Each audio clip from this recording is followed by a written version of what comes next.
We wanted to start off with this sort of broken, burnt Weltasche, bleeding and giving birth to people and objects and fragments of the whole cycle.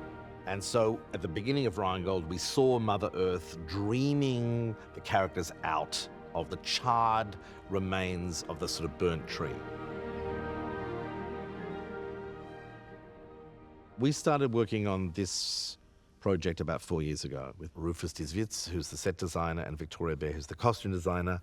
There was a very big discussion about what do we want to concentrate on, how we do this and how we do with nature. And we talked about nature. And then after a trip to Australia, when I went back home and they just had bushfires, I saw images on the television of these sort of burnt logs and trees that have been burnt, just slightly steaming. And I thought, that's interesting. So this production has been initiated by an Australian bushfire. The trees that you see in Rheingold and in Walküre are all hand-designed and made by Rufus. They're not just a photo of a real tree that he took. The twigs and the branches all represent human bodies and fingers and hands. There's a human element to these trees.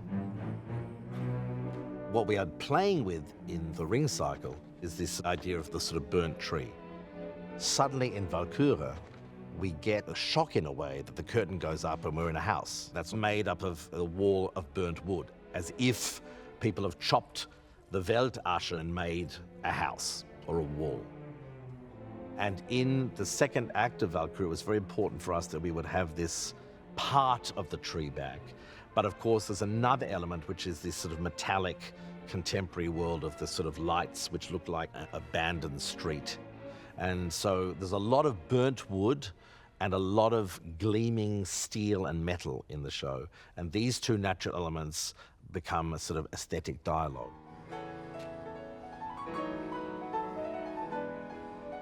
I've been working in opera for over 35 years all around the world, and there is no doubt that the props department and the technical department of the Royal Opera is the best in the world.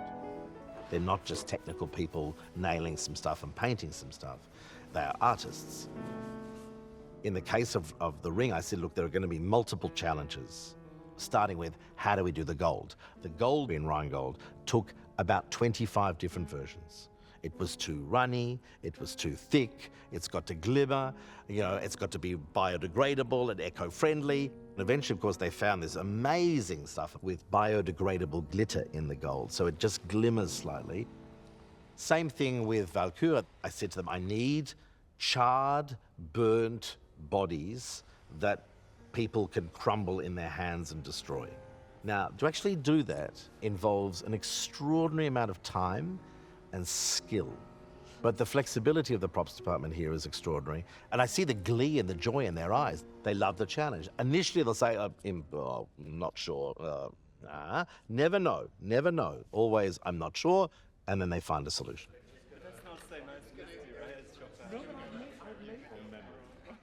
Morning. We're going to start slowly with Phil to do the fight. What makes Walküre different from the Rheingold is that Rheingold is a Vorabend, it's a prologue. It's really only with Walküre that we start to get a laser-like focus on this incredible dialogue between the gods and humans. And what's brilliant about what Wagner did was he took this cosmic world of gods, giants, dwarves, and then suddenly goes, vroom. It's like we're suddenly in something which is so real, and there are doors, and people say there's a storm outside, and I've come home from work, darling. It's very domestic what's happening here. So we had the setup for the beginning of Act 2. Okay. Yes, absolutely. For a director, I love working in epic spaces. I love working in large pictures, but I also, probably more, love working with just a 35-minute scene between a father and a daughter, or between a brother and sister.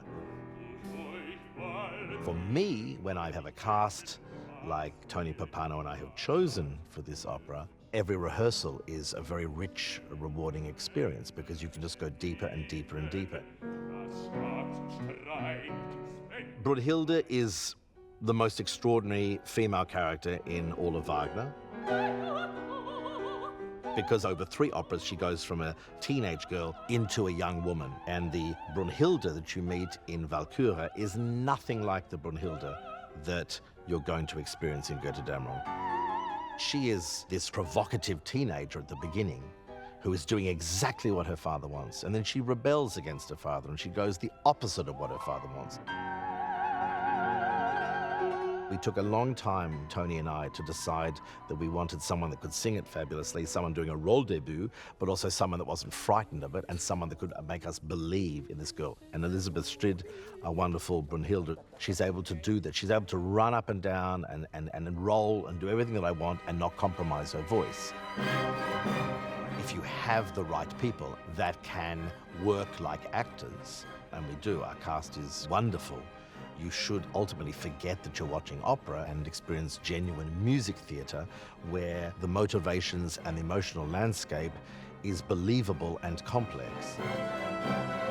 What Wagner does is he combines the domestic and the epic together to have this very real human drama which collides then with these gods, and the gods become more human and the humans become more godlike. That's what makes the Walküre so extraordinary.